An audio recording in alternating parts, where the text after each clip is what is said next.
Hi friends, hi ಸ್ನೇಹಿತರೆ, bringing greetings to all of you in the precious name of our Lord and Savior Jesus Christ.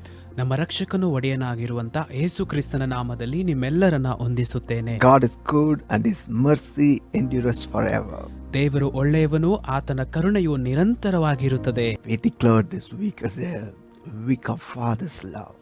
ನಾವು ಈ ಒಂದು ವಾರವನ್ನ ತಂದೆಯ ಪ್ರೀತಿಯ ವಾರ ಎಂಬುದಾಗಿ ಘೋಷಿಸಿದ್ದೇವೆ.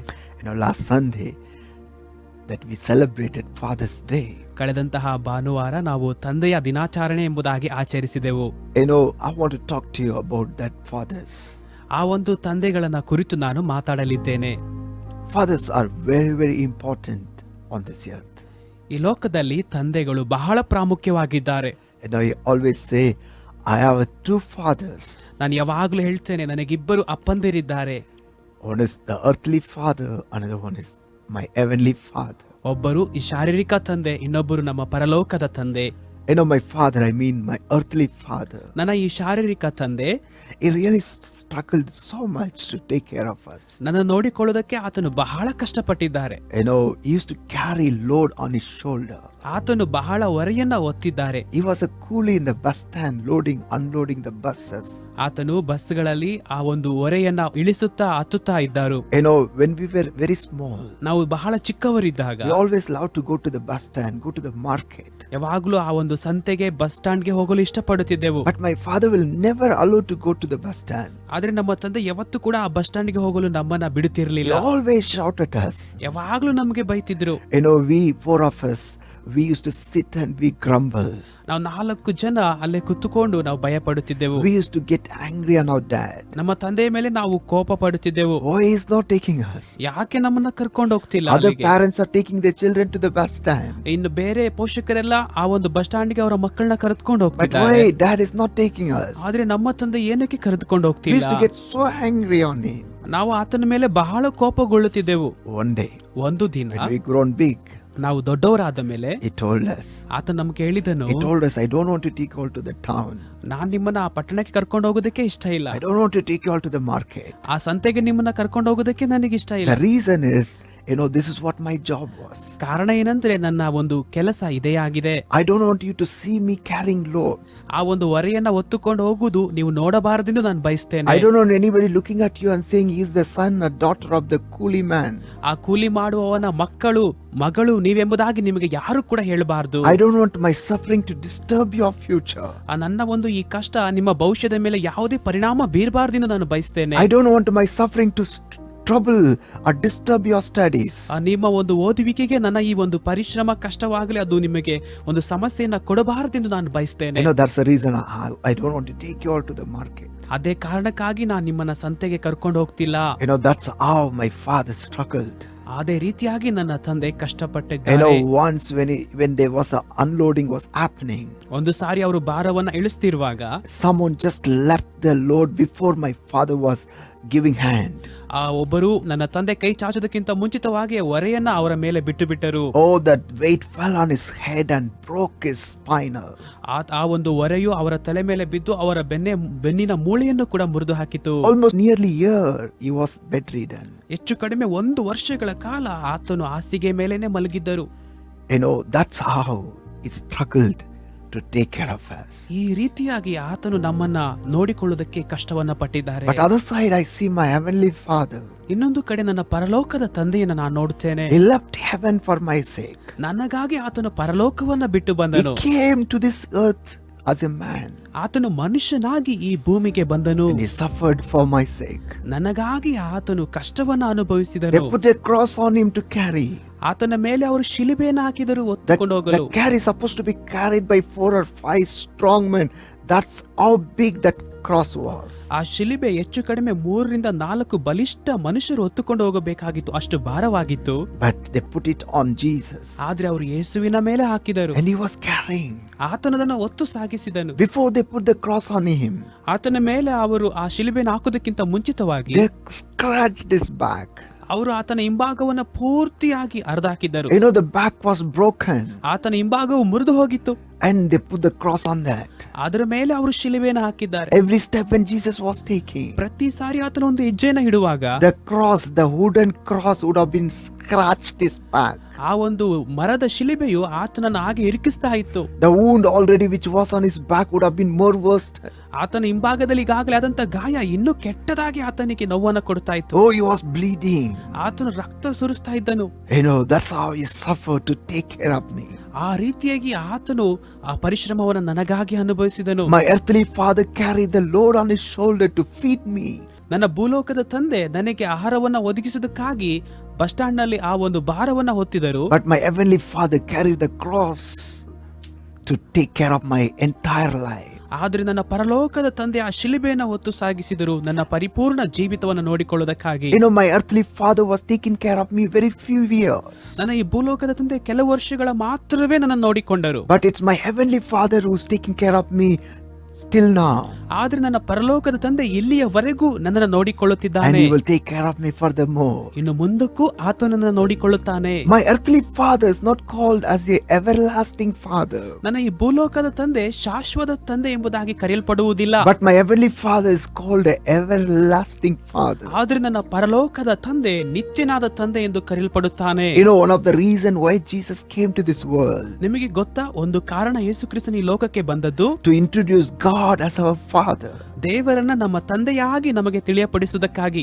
Jesus always was talking like this. ಯೇಸು ಯಾವಾಗಲೂ ಹೀಗೆ ಮಾತಾಡ್ತಿದ್ರು. He was saying like this. ಆತನು ಹೀಗೆ ಹೇಳ್ತಿದ್ರು, my father, ನನ್ನ ತಂದೆ, your father, ನಿಮ್ಮ ತಂದೆ, our father, ನಮ್ಮೆಲ್ಲರ ತಂದೆ. This is how Jesus was talking. ಈ ರೀತಿಯಾಗಿ ಯೇಸು ಮಾತಾಡುತ್ತಿದ್ದರು. He came to introduce God as a father. ಆತನು ದೇವರನ್ನ ತಂದೆಯಾಗಿ ನಮಗೆ ವಿವರಿಸುವುದಕ್ಕಾಗಿ ಬಂದನು. Even when Jesus taught how to pray, ಯೇಸು ಹೇಗೆ ಪ್ರಾರ್ಥಿಸಬೇಕೆಂದು ಕಲಿಸಿಕೊಟ್ಟಾಗಲೂ ಕೂಡ he told us to pray like this. ಆತನು ಹೀಗೆ ಪ್ರಾರ್ಥಿಸುವುದಕ್ಕೆ ನಮಗೆ ಹೇಳಿದ್ದಾನೆ. Our Father in heaven. ಪರಲೋಕದಲ್ಲಿರುವ ನಮ್ಮ ತಂದೆಯೇ. Our Father in heaven. ಪರಲೋಕದಲ್ಲಿರುವ ನಮ್ಮ ತಂದೆಯೇ. When you come to God, ನೀವು ದೇವರ ಬಳಿಗೆ ಬಂದಾಗ come with that conscience. ಆ ಒಂದು ಪ್ರಜ್ಞೆಯೊಂದಿಗೆ ಬನ್ನಿ. Don't come as it is. He is a God and you are just an ordinary man. ನೀವು ಸಾಧಾರಣ ಮನುಷ್ಯನು, ಆತನು ದೇವರು ಎಂಬ ಒಂದು ಪ್ರಜ್ಞೆಯಲ್ಲಿ ಬರದಿರಿ. And don't come he is a master or you are a slave. ಆತನು ಯಜಮಾನನು, ನೀವು ದಾಸರು ಎಂಬ ಮನೋಭಾವನೆಯಿಂದ ಬರದಿರಿ. Jesus came to introduce God as a father. ಯೇಸು ಕ್ರಿಸ್ತನು ಈ ಲೋಕಕ್ಕೆ ಬಂದದ್ದು ದೇವರು ನಮ್ಮ ತಂದೆಯಾಗಿ ವಿವರಿಸುವುದಕ್ಕಾಗಿ. So when you come to him, ನೀವು ಆತನ ಬಳಿಗೆ ಬರುವಾಗ, come he is our father. ಆತನು ನಮ್ಮ ತಂದೆ ಎಂದು ಬನ್ನಿ. And come as a child. ಆತನ ಮಕ್ಕಳಾಗಿ ನೀವು ಬನ್ನಿ. You are his child. ನೀವು ಆತನ ಮಕ್ಕಳಾಗಿದ್ದೀರಿ. And he is our father. ಆತನು ನಮ್ಮ ತಂದೆಯಾಗಿದ್ದಾನೆ. That's a great relationship God has given to us. ಅಂತ ದೊಡ್ಡ ಸಂಬಂಧವನ್ನ ದೇವರು ನಮಗೆ ಕೊಟ್ಟಿದ್ದಾನೆ. The Bible says, ವಾಕ್ಯವು ಹೇಳುತ್ತದೆ, again to fear he has not given the spirit of bondage. ನಾವು ಮತ್ತೆ ಭಯಪಡುವುದಕ್ಕೆ ನಮಗೆ ದಾಸನ ಮನೋಭಾವವನ್ನು ಆತನು ಕೊಟ್ಟಿಲ್ಲ. No, he has given the spirit of adoption. ಆತನು ನಮಗೆ ಮಗನ ಭಾವವನ್ನ ಕೊಟ್ಟಿದ್ದಾನೆ. By whom we call God Abba Father. ನಾವು ಆತನಿಂದಲೇ ದೇವರನ್ನ ಅಪ್ಪ, ತಂದೆ ಎಂದು ಕರೀತೇವೆ. Hallelujah. Hallelujah. God became father for us. ದೇವರು ನಮಗಾಗಿ ತಂದೆಯಾದನು. Oh, he became a father. ಆತನು ತಂದೆಯಾದನು. He's an everlasting father. ಆತನು ನಿತ್ಯನಾದ ತಂದೆ. And we are his children. ನಾವು ಆತನ ಮಕ್ಕಳಾಗಿದ್ದೇವೆ. John 1:12 says, ಯೋಹಾನ 1:12 ಹೇಳುತ್ತದೆ, as many as believed and received him, ಯಾರೆಲ್ಲ ಆತನನ್ನು ನಂಬಿ ಆತನ ಹೆಸರನ್ನ ಅಂಗೀಕರಿಸಿದರೋ, he gave them right to become his children. ಅವರಿಗೆ ಆತನ ಮಕ್ಕಳಾಗುವ ಅಧಿಕಾರ ಕೊಟ್ಟನು. Today, ಇವತ್ತು we are his children. ನಾವು ಆತನ ಮಕ್ಕಳಾಗಿದ್ದೇವೆ. And he is our father. ಆತನು ನಮ್ಮ ತಂದೆಯಾಗಿದ್ದಾನೆ. The creator of heaven and earth is our father. ಭೂಮಿ ಆಕಾಶಗಳ ಸೃಷ್ಟಿಕರ್ತನು ನಮ್ಮ ತಂದೆಯಾಗಿದ್ದಾನೆ. The one who owns everything is our father. ಎಲ್ಲದಕ್ಕೆ ಒಡೆಯನಾಗಿರುವ ಆತನು ನಮ್ಮ ತಂದೆಯಾಗಿದ್ದಾನೆ. So when you come to God with that sense that he is your father. ನೀವು ದೇವರ ಬಳಿಗೆ ಬರುವಾಗ ಈ ಪ್ರಜ್ಞೆಯೊಂದಿಗೆ, ಆತನು ನಮ್ಮ ತಂದೆ ಎಂಬ ಪ್ರಜ್ಞೆಯೊಂದಿಗೆ ಬನ್ನಿ. And he is everlasting father. ಆತನು ನಿತ್ಯನಾದ ತಂದೆ. And those who are watching, if you feel that you are missing your father, earthly father, ನೀವೊಂದು ವೇಳೆ ಈ ಒಂದು ಕಾರ್ಯಕ್ರಮ ನೋಡುತ್ತಿರುವಾಗ ನಿಮ್ಮ ಒಂದು ಭೂಲೋಕದ ತಂದೆ ನೀವು ಕಳಕೊಂಡಿರುವವರೇ ಆಗಿದ್ದರೆ, I want to encourage you. ನಾನು ನಿಮ್ಮನ್ನ ಉತ್ಸಾಹಪಡಿಸ್ತೇನೆ. You have an everlasting father. ನಿಮಗೆ ನಿತ್ಯನಾದ ತಂದೆ ಇದ್ದಾನೆ. Oh, everlasting father. ನಿತ್ಯನಾದ ತಂದೆ, A good father. ಒಳ್ಳೆಯ ತಂದೆ, Everlasting father. ನಿತ್ಯನಾದ ತಂದೆ, A father who never leaves nor forsakes. ಎಂದು ತಳ್ಳಿ ಬಿಡದ, ಕೈ ಬಿಡದ ತಂದೆ. You know, when Israelites walking in the wilderness, ಇಸ್ರಾಯೇಲರು ಮರುಭೂಮಿಯಲ್ಲಿ ನಡೆದು ಹೋಗುತ್ತಿರುವಾಗ almost 40 years they walked in the wilderness. ಅವರು ಅರಣ್ಯದಲ್ಲಿ 40 ವರ್ಷಗಳ ಕಾಲ ನಡೆದರು. The Bible says ವಾಕ್ಯವು ಹೇಳ್ತದೆ, their legs were not swollen ಅವರ ಕಾಲುಗಳು ಊದಲಿಲ್ಲ, and they never get hurt. ಅವರಿಗೆ ನೋವಾಗ್ಲಿಲ್ಲ. 40 years walking in the wilderness. ಅರಣ್ಯದಲ್ಲಿ 40 ವರ್ಷಗಳ ಕಾಲ ನಡೆಯುತ್ತಾ How come their legs were not swollen? ಅವರ ಕಾಲುಗಳು ಹೇಗೆ ಊತ ಬರಲಿಲ್ಲ? Not even once.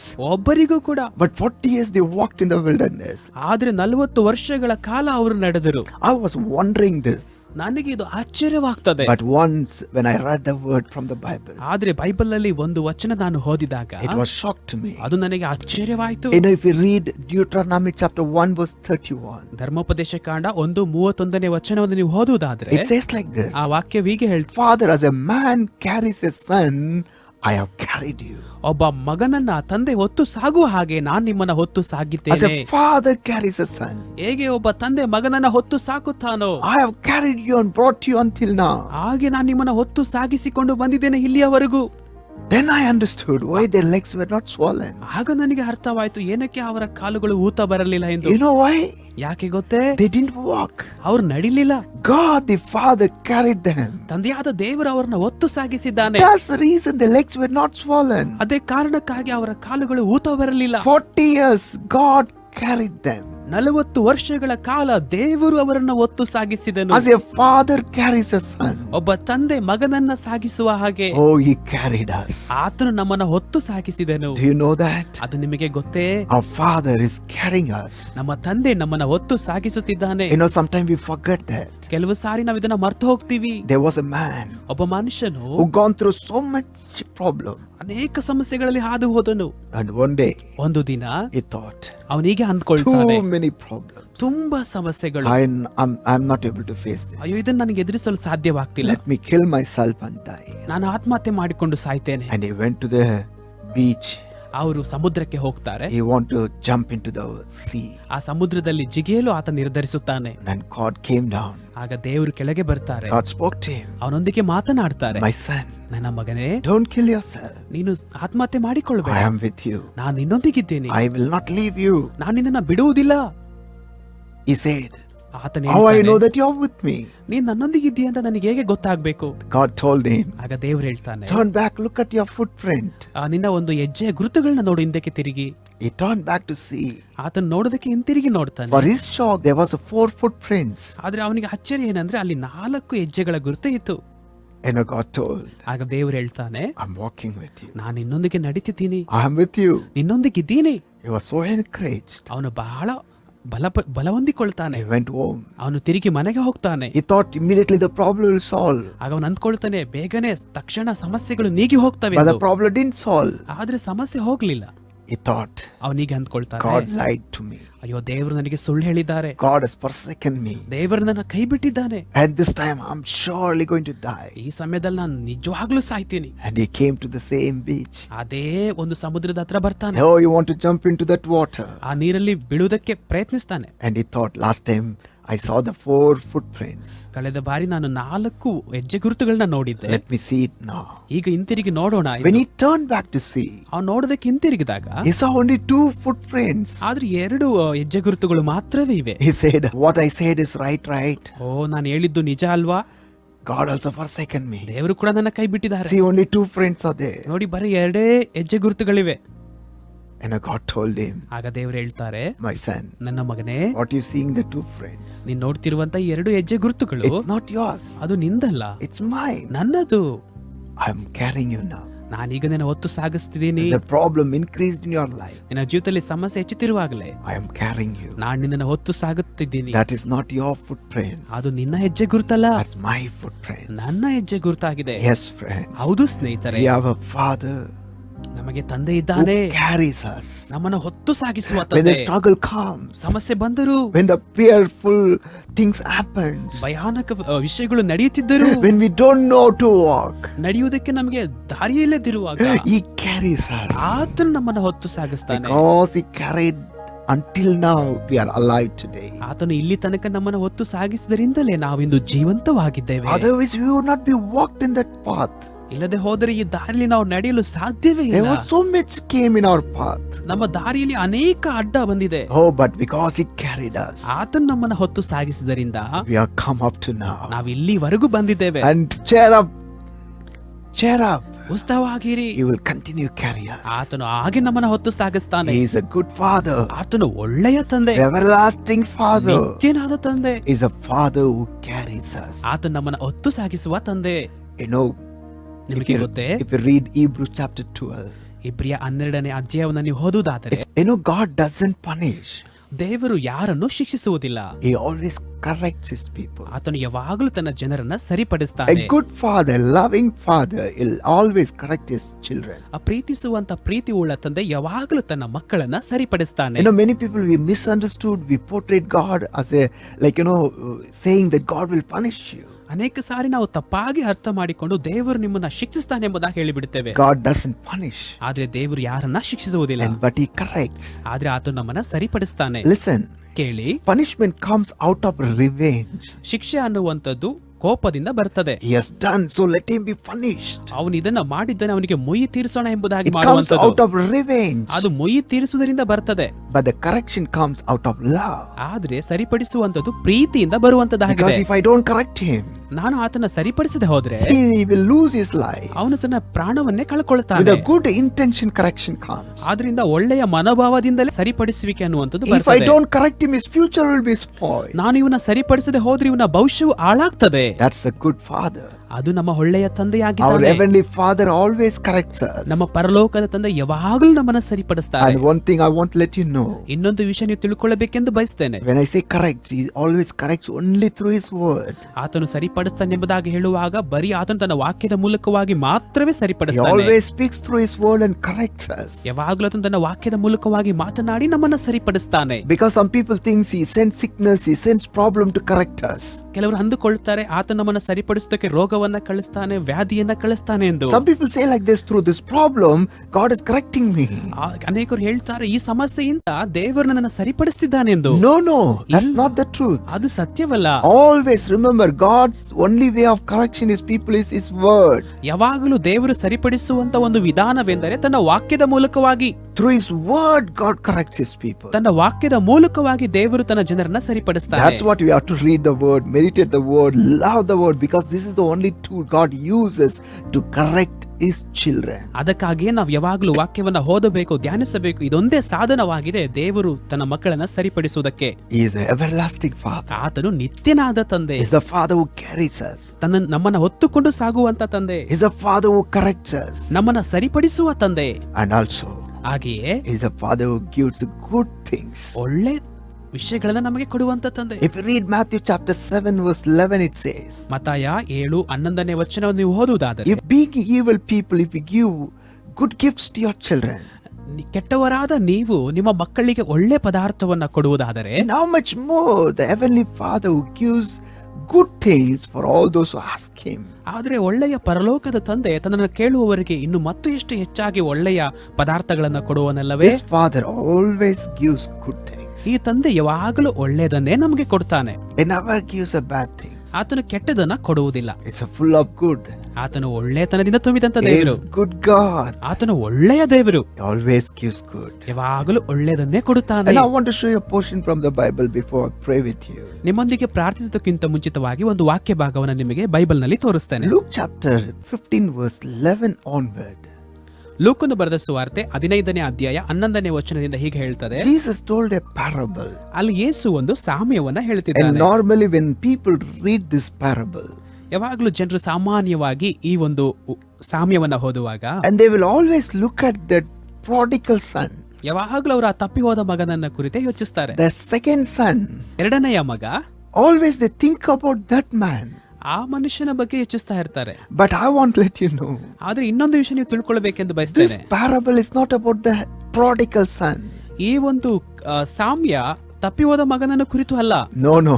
ಇಲ್ಲ, It is the father's love. ಇದು ತಂದೆಯ ಪ್ರೀತಿಯನ್ನ ಕುರಿತು ಹೇಳಲ್ಪಟ್ಟ ಸಾಮ್ಯ. I don't know like what others looks into this passage, ಈ ಒಂದು ವಾಕ್ಯ ಭಾಗದಲ್ಲಿ ಬೇರೆಯವರು ಯಾವ ರೀತಿಯಾಗಿ ನೋಡ್ತಾರೋ ನನಗೆ ಗೊತ್ತಿಲ್ಲ, but I see Father's love. ಆದ್ರೆ ಇಲ್ಲಿ ತಂದೆಯ ಪ್ರೀತಿಯನ್ನು ನಾನು ಈ ಸಾಮ್ಯದಲ್ಲಿ ನೋಡ್ತಿದ್ದೇನೆ. Oh, I'm not seeing the prodigal son. ಇಲ್ಲಿ ನಾನು ಆ ತಪ್ಪಿ ಹೋದ ಮಗನ ನೋಡ್ತಿಲ್ಲ, I'm seeing the Father's love. ಆದ್ರೆ ಇಲ್ಲಿ ಆ ತಂದೆಯ ಪ್ರೀತಿಯನ್ನು ನೋಡ್ತಿದ್ದೇನೆ. The younger son comes to the father and says, ಆ ಕಿರಿಯ ಮಗನು ಬಂದು ತಂದೆ ಹತ್ರ ಹೇಳ್ತಾನೆ, give my possession, give my property, or share, give me all my share. ನನಗೆ ಸಂಬಂಧಪಟ್ಟದೆಲ್ಲವನ್ನ ನನಗೆ ಕೊಟ್ಟು ಬಿಡಿ ಎಂದು ಕೇಳ್ತಾನೆ. And father didn't tell him anything. ಆದ್ರೆ ತಂದೆ ಅವನಿಗೆ ಏನು ಹೇಳಿಲ್ಲ. He shared and gave to him.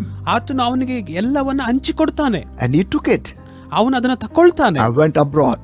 ಅವನು ಹೊರ ದೇಶಕ್ಕೆ ಹೋಗ್ತಾನೆ. He spent all his wealth. ತನ್ನ ಎಲ್ಲಾ ಆಸ್ತಿಯನ್ನ ಅವನು ವೆಚ್ಚ ಮಾಡ್ತಾನೆ. Lavishly lived. ಆತನು ತನ್ನ ಇಷ್ಟಾನುಸಾರವಾಗಿ ಜೀವಿಸ್ತಾನೆ. He lived all kind of life. ಎಲ್ಲಾ ವಿಧವಾದ ಜೀವಿತವನ್ನ ಜೀವಿಸ್ತಾನೆ. And he spent all that what he had. ಅವನಿಗಿದ್ದದೆಲ್ಲವನ್ನ ಖರ್ಚು ಮಾಡ್ತಾನೆ. He don't have any more money. ಅವನಿಗೆ ಹಣವೇ ಇಲ್ಲದಿರುವಂತ ಸ್ಥಿತಿಗೆ ಅವನು ಬಂದ್ಬಿಡ್ತಾನೆ. The Bible says ವಾಕ್ಯವು ಹೇಳ್ತದೆ, there was a great famine in that country. ಆ ಒಂದು ದೇಶದಲ್ಲಿ ದೊಡ್ಡ ಬರಗಾಲ And ಉಂಟಾಗ್ತದೆ. he joined another Gentile man. ಅವನು ಇನ್ನೊಂದು ಅನ್ಯ ಜನರೊಂದಿಗೆ He was ಸೇರಿಕೊಳ್ತಾನೆ. taking care of the pigs. ಅವನು ಹಂದಿಗಳನ್ನ ನೋಡ್ಕೊಳ್ತಾ ಇರ್ತಾನೆ. Oh, he was trying to eat what pigs were eating. ಹಂದಿಗಳು ತಿನ್ನುವಂತ ಊಟವನ್ನಾದ್ರೂ ತಿನ್ನುವುದಕ್ಕೆ ಬಯಸ್ತಾನೆ. That's the time. ಆ ಸಮಯದಲ್ಲಿ The Bible says ವಾಕ್ಯ ಹೇಳ್ತದೆ, he came to his sense. ತನ್ನ ಅವನಿಗೊಂದು ಪ್ರಜ್ಞೆಗೆ ಅಲ್ಲಿ ಬರ್ತದೆ. Many times people live without sense. ಅನೇಕ ಸಾರಿ ಜನರು ಪ್ರಜ್ಞೆ ಇಲ್ಲದೆ ಜೀವಿಸ್ತಾರೆ. Oh, because of the relationship with father is not right, the sense is dead. ಅವರ ತಂದೆಯೊಂದಿಗೆ ಅವರ ಸಂಬಂಧ ಸರಿಯಾಗಿ ಇಲ್ಲದಿದ್ದರಿಂದ ಅವರ ಒಂದು ಪ್ರಜ್ಞೆ ಸತ್ತಂತ ಸ್ಥಿತಿಯಲ್ಲಿ ಇರ್ತದೆ. But now he came to his sense. ಈಗ ಅವನಿಗೆ ಪ್ರಜ್ಞೆ ಬರ್ತದೆ. I pray today that all of us will come back to the sense. ಇವತ್ತು ನಾನು ಪ್ರಾರ್ಥಿಸ್ತೇನೆ, ನಾವೆಲ್ಲರೂ ಕೂಡ ಆ ಒಂದು ಪ್ರಜ್ಞೆಗೆ ತಿರುಗಿ ಬರುವುದಕ್ಕಾಗಿ. What the sense? ಆ ಪ್ರಜ್ಞೆ ಏನು ಗೊತ್ತಾ? He came to sense. He was thinking like this. ಅವನು ಈಗ ಯೋಚಿಸ್ತಾ ಇದ್ದಾನೆ, in my father's house there are so many servants, hundreds of servants, and having good food. ನನ್ನ ತಂದೆಯ ಮನೆಯಲ್ಲಿ ನೂರಾರು ಜನ ಸೇವಕರು ಒಳ್ಳೆ ಆಹಾರವನ್ನ ತಿಂತಾ But ಇದ್ದಾರೆ. being a son, ನಾನು ಮಗನಾಗಿ see my condition. ನನ್ನ ಪರಿಸ್ಥಿತಿ ನೋಡಿ ಹೆಂಗಿದೆ. No, I will not be like this. ನಾನು ಈಗ ಇರುವುದಿಲ್ಲ. I will go back to my father. ನಾನು ತಿರುಗಿ ನನ್ನ ತಂದೆಯ ಮನೆಗೆ ಹೋಗ್ತೀನಿ. Hallelujah. Hallelujah. That's the sense he got it. ಆ ಒಂದು ಪ್ರಜ್ಞೆ ಅವನಿಗೆ ಬಂತು. Going back to my father. ತಿರುಗಿ ತಂದೆಯ ಮನೆಗೆ ಹೋಗ್ತೇನೆ. Going back to my father's house. ನನ್ನ ತಂದೆಯ ಮನೆಗೆ ಹೋಗ್ತೀನಿ. If any of you far from God today, take a decision to come back to father. ಇವತ್ತು ನೀವು ಯಾರಾದ್ರೂ ಆ ತಂದೆಯಿಂದ ದೂರ ಜೀವಿಸ್ತಾ ಇದ್ರೆ ಈ ಒಂದು ಪ್ರಜ್ಞೆನ ತಕ್ಕೊಳ್ಳಿ, ನಿರ್ಧಾರವನ್ನು ತೆಗೆದುಕೊಳ್ಳಿ, ಪುನಃ ಬನ್ನಿ. He thought like this, I'm going to father. ನಾನು ತಂದೆಯ ಬಳಿಗೆ ಹೋಗ್ತೀನಿ. I'm going to tell him I am not worthy to be called your son. ನಿನ್ನ ಮಗನಾಗಿ ಕರೆಯಲ್ಪಡುವುದಕ್ಕೆ ನಾನು ಯೋಗ್ಯನಲ್ಲ ಎಂದು But ಹೇಳ್ತೀನಿ. consider me as your servant. ನಿನ್ನ ಒಬ್ಬ ಸೇವಕನಾಗಿ ನನ್ನನ್ನು ಗುರುತಿಸು ಎಂಬುದಾಗಿ ಹೇಳ್ತೀನಿ. ಅವನು ಬರ್ತಾನೆ. I love this verse 20. 20ನೇ ವಚನ ನನಗೆ ಬಹಳ ಇಷ್ಟ ಇದೆ. Oh, the son is coming far. ಆ ಮಗನು ಬಹಳ ದೂರದಿಂದ ಬರ್ತಿದ್ದಾನೆ. But the father saw him. ತಂದೆ ಅವನ ನೋಡ್ತಿದ್ದಾರೆ. When father saw him, that means father was looking for him. ಅದರ ಅರ್ಥ ತಂದೆ ಅವನಿಗಾಗಿ ಎದುರು ನೋಡ್ತಾ ಇದ್ದಾರೆ. He was not in the bedroom. Some servant didn't go to tell him, oh, your son is coming. No. ಆತನಿಗೆ ಯಾವ ಸೇವಕನು ಕೂಡ ಬಂದು ಹೇಳಿಲ್ಲ ನಿನ್ನ ಮಗನು ಬರ್ತಿದ್ದಾನೆಂದು. ಆತನ ಯಾವ ಕೋಣೆಯಲ್ಲೂ ಕೂಡ ಇಲ್ಲ. That means father eyes was looking that way. ಅದರ ಅರ್ಥ ತಂದೆಯ ಕಣ್ಣುಗಳು ಆ ದಾರಿಯನ್ನೇ ಕಾಯ್ತಿದೆ. When my son will come back. ಯಾವಾಗ ನನ್ನ ಮಗ ತಿರುಗಿ ಬರ್ತಾನೆ. That's the love of father. ಅದು ತಂದೆಯ ಪ್ರೀತಿಯಾಗಿದೆ. He's looking for you. ನಿಮಗಾಗಿ ಆತನು ನೋಡ್ತಿದ್ದಾನೆ. He's looking for your first love. ನಿಮ್ಮ ಒಂದು ಮೊದಲನೇ ಪ್ರೀತಿಗಾಗಿ ಆತನು ನೋಡ್ತಿದ್ದಾನೆ. He's looking to have an intimate relationship with you. ಆ ಒಂದು ಅನ್ಯೋನ್ಯತೆಯನ್ನು ಹೊಂದಿಕೊಳ್ಳಲು ಆತ ನೋಡ್ತಿದ್ದಾನೆ. When he saw, ಆತನು ಅದನ್ನು ನೋಡಿದಾಗ the Bible says, ವಾಕ್ಯ ಹೇಳ್ತದೆ, I love that. ಅದನ್ನು ನನಗೆ ಬಹಳ ಇಷ್ಟ He ಇದೆ. ran towards his son. ತನ್ನ ಮಗನ ಬಳಿಗೆ ಆತನು ಓಡಿ ಹೋಗ್ತಾನೆ. The son is walking. ಆ ಮಗನ್ ನಡ್ಕೊಂಡು ಬರ್ತಿದ್ದಾನೆ. The father is running towards him. ಆದ್ರೆ ತಂದೆ ಮಗನ ಕಡೆಗೆ ಓಡಿ ಹೋಗ್ತಿದ್ದಾನೆ. He's not running to the son who's bringing a gold medal. ಚಿನ್ನದ ಪದಕವನ್ನ ತಂದಂತ ಮಗನ ಹತ್ರ ಓಡ್ತಾ ಇಲ್ಲ. No, if he runs towards that kind of son, I would have agreed. ಅಂತ ವಿಧವಾದ ಮಗನ ಬಳಿಗೆ ಹೋಗಿದ್ರೆ ನಾನು ಒಪ್ಪಿಕೊಳ್ತಿದ್ದೆ. But father runs to the son who lost all his wealth and coming. ಆದ್ರೆ ಈ ತಂದೆ ಯಾರ ಬಳಿಗೆ ಓಡ್ತಿದ್ದಾನೆ ಅಂದ್ರೆ ತನ್ನ ಆಸ್ತಿಯನ್ನೆಲ್ಲ ಕಳೆದುಕೊಂಡಂತ ಮಗನ ಬಳಿಗೆ ಹೋಗ್ತಿದ್ದಾನೆ. That's the Father's love. ಅದು ತಂದೆಯ ಪ್ರೀತಿ. Hallelujah. Hallelujah. That's our heavenly Father's love. ಅದು ನಮ್ಮ ಪರಲೋಕ ತಂದೆಯ ಪ್ರೀತಿ. It doesn't matter who you are. ನೀವು ಯಾರೆಂಬುದು ಆತನಿಗೆ ಲೆಕ್ಕವಿಲ್ಲ. If you take one step to come to God, ನೀವು ದೇವರ ಬಳಿಗೆ ಬರುವುದಕ್ಕೆ ಒಂದು ಹೆಜ್ಜೆಯನ್ನು ತೆಗೆದುಕೊಳ್ಳುವುದಾದ್ರೆ He runs to come to you. ಆತ ನಿಮ್ಮ ಬಳಿಗೆ ಬರುವುದಕ್ಕೆ ಓಡಿ ಬರ್ತಾನೆ. You know, the Bible says it was the Father who ran. ಆ ವಾಕ್ಯದಲ್ಲಿ ಬರೆಯಲ್ಪಟ್ಟಿದೆ, ತಂದೆಯ ಓಡಿ ಹೋದನು It was ಎಂಬುದಾಗಿ. the Father who hugged him. ಆ ತಂದೆಯೇ ಅವನನ್ನು ಅಪ್ಪಿಕೊಂಡನು ಎಂದು. Son didn't hug him. ಮಗನು ಆತನ It ಅಪ್ಪಿಕೊಳ್ಳಿಲ್ಲ, was the Father hugged him. ತಂದೆಯೇ ಅವನನ್ನು It was ಅಪ್ಪಿಕೊಂಡಿದ್ದಾನೆ. the Father who kissed him. ತಂದೆಯೇ ಅವನಿಗೆ ಮುದ್ದಿಟ್ಟನು ಎಂದು. Son didn't kiss him. ಮಗನು ಆತನಿಗೆ But ಮುದ್ದಿಡ್ಲಿಲ್ಲ, it was the Father who kissed him. ಆ ತಂದೆಯೇ ಅವನಿಗೆ ಮುದ್ದಿಟ್ಟನು It was ಎಂದು. the Father who put a ring in his ಆ finger. ತಂದೆಯೇ ಅವನಿಗೆ ಅವನ ಬೆರಳಿಗೆ ಉಂಗುರವನ್ನ ಹಾಕಿದನು. It was the Father who washed him and put a new cloth. ತಂದೆಯೇ ಅವನನ್ನ ತೊಳೆದು ಒಂದು ನೂತನ ಬಟ್ಟೆಗಳನ್ನು ಅವನಿಗೆ ಕೊಟ್ಟನು It's ಎಂದು. the Father who celebrates his coming back home. ತಂದೆಯೇ ಅವನು ತಿರುಗಿ ಬಂದದಕ್ಕಾಗಿ ಒಂದು ಔತಣವನ್ನ ಏರ್ಪಡಿಸಿದನು. That's the Father's love. ಅದು ತಂದೆಯ ಪ್ರೀತಿಯಾಗಿದೆ. That's the everlasting Father's love. ಅದು ನಿತ್ಯನಾದ ತಂದೆಯ ಪ್ರೀತಿಯಾಗಿದೆ. Heavenly Father's love. ನಿತ್ಯನಾದ ತಂದೆಯ ಪರಲೋಕದ ಪ್ರೀತಿ. Just imagine who can do this. ಊಹಿಸಿ ನೋಡಿ, ಯಾರು ಇದನ್ನ ಮಾಡಲು ಸಾಧ್ಯ? We all fathers, many of us fathers. ನಮ್ಮಲ್ಲಿ ಅನೇಕರು ತಂದೆಗಳಾಗಿದ್ದೇವೆ. If our children do same thing what this parable says, ಈ ಒಂದು ಸಾಮ್ಯ ಹೇಳಿದ ಪ್ರಕಾರವಾಗಿ ನಮ್ಮ ಮಕ್ಕಳು ಮಾಡುವುದಾದರೆ we will actually not even look at that children. ನಾವು ನಿಜವಾಗಿ ವಾಸ್ತವವಾಗಿ ಅವ್ರನ್ನ ನೋಡೋದು ಕೂಡ ಇಲ್ಲ. Oh, you took everything as spoil and coming now? No, we will never even look at the child. ನೀನು ಎಲ್ಲವನ್ನ ತೆಗೆದುಕೊಂಡು ಹೋಗಿ ಹಾಳು ಮಾಡಿ ಈಗ ತಿರುಗಿ ಬಂದಿದೀಯಾ, ನಾವು ಅವನ ಕಡೆ ನೋಡುವುದು ಕೂಡ ಇಲ್ಲ ಹೀಗೆ That's ಹೇಳಿ. the human fathers. ಅದು ಈ ಲೋಕದ ತಂದೆಗಳು. But Heavenly Father, ಆದರೆ ಪರಲೋಕದ ತಂದೆ He waits for you to come back. ನೀವು ತಿರುಗಿ ಬರುವುದಕ್ಕಾಗಿ ಕಾಯ್ತಾನೆ. That's the Father's love. ಅದು ತಂದೆಯ ಪ್ರೀತಿಯಾಗಿದೆ. Unconditional love. ಎಂದಿಗೂ ಮುಗಿಯದಂತ ಪ್ರೀತಿ. Never rejects anyone who comes to Him. ಆತನ ಬಳಿಗೆ ಬರುವಂತ ಯಾರನ್ನು ಆತನು ತಳ್ಳಿ ಬಿಡುವುದಿಲ್ಲ. Hallelujah. Hallelujah. That's the Father's love. ಅದು ನಮ್ಮ ತಂದೆಯ We're ಪ್ರೀತಿಯಾಗಿದೆ. going to thank God today ಇವತ್ತು ನಾವು ಆತನಿಗೆ ಕೃತಜ್ಞತೆ ಮಾಡುವರಾಗಿದ್ದೇವೆ. for His love. ಆತನ ಪ್ರೀತಿಗಾಗಿ, He's the everlasting Father. ನಿತ್ಯನಾದ ತಂದೆಯ ಪ್ರೀತಿಗಾಗಿ, He's the Father who carries us. ನಮ್ಮನ್ನ ಒತ್ತು ಸಾಗಿಸುವ ತಂದೆಗಾಗಿ, He's the Father who corrects us. ನಮ್ಮನ್ನ ಸರಿಪಡಿಸುವ ತಂದೆ ಆತನು. He's the Father who gives good things. ಒಳ್ಳೆದನ್ನ ನಮಗೆ ಕೊಡುವಂತಹ ತಂದೆ. And His love never fails. ಆತನ ಪ್ರೀತಿ ಎಂದಿಗೂ ಬಿದ್ದು ಹೋಗುವುದಿಲ್ಲ. His love is greatest. ಆತನ ಪ್ರೀತಿ ಬಹಳ ದೊಡ್ಡದು. His love never fails. ಆತನ ಪ್ರೀತಿ ಎಂದಿಗೂ ಬಿದ್ದು ಹೋಗುವುದಿಲ್ಲ. Praise the lord. ಕರ್ತನಲ್ಲಿ ಪ್ರೀತಿ ಉಳ್ಳ ಎಲ್ಲ ವಿಷನ್ ಟಿವಿ ವೀಕ್ಷಕರಿಗೆ ಯೇಸು ಕ್ರಿಸ್ತನ ಹೆಸರಿನಲ್ಲಿ ನಾನು ವಂದನೆ ತಿಳಿಸ್ತಾ ಇದ್ದೇನೆ. ಪ್ರೀತಿ ವೀಕ್ಷಕರೇ, ನಿಮ್ಮೆಲ್ಲರಿಗೂ ಥ್ಯಾಂಕ್ಸ್ ಹೇಳೋದಕ್ಕೆ ಇಷ್ಟಪಡ್ತೇನೆ. ಈ ವಿಷನ್ ಟಿವಿಯನ್ನು ಇಷ್ಟು ದಿವಸ ನೀವು ಪ್ರೋತ್ಸಾಹಿಸಿ ನಮ್ಮನ್ನು ಎಲ್ಲ ರೀತಿಯಲ್ಲಿ ಸಹಾಯ ಮಾಡ್ತಾ ನೀವು ಬರ್ತಾ ಇರೋದಕ್ಕಾಗಿ ನಾನು ವಂದನೆ ತಿಳಿಸ್ತೇನೆ. ಅದೇ ರೀತಿಯಾಗಿ ನೀವು ಕೇಳುವ ಒಂದೊಂದು ವಾಕ್ಯಗಳಿಗೆ ನಿಜವಾಗಿ ನಿಮ್ಮ ಆತ್ಮವನ್ನು ನೀವು ಬಿಲ್ಡ್ ಮಾಡ್ಕೊಳ್ತಿದ್ದೀರಾ, ಕಟ್ಕೊಳ್ತಾ ಇದ್ದೀರಾ ಎಂಬುದಾಗಿ ನಾನು ನಂಬಿದ್ದೇನೆ. ಅಷ್ಟೇ ಅಲ್ಲದೆ ನಿಮ್ಮ ಹಾಗೆ ಆಶೀರ್ವಾದ ಹೊಂದಿಕೊಳ್ಳೋದಕ್ಕೆ ರೆಡಿ ಇರುವಂಥ ನಿಮ್ಮ ಸ್ನೇಹಿತರಿಗೆ ಅದನ್ನು ನೀವು ಫಾರ್ವರ್ಡ್ ಮಾಡಿ ಇನ್ನು ಸಬ್ಸ್ಕ್ರೈಬ್ ಮಾಡಲು ತಿಳಿಸಿ ಮತ್ತು ನಮ್ಮ ಜೊತೆ ನೀವು ಕೈ ಜೋಡಿಸಿ ಎಂಬುದಾಗಿ ನಾನು ಕೇಳ್ಕೊಳ್ತಾ ಇದ್ದೇನೆ. God bless you. ದೇವರು ನಿಮ್ಮನ್ನು ಬ್ಲೆಸ್ ಮಾಡಲಿ.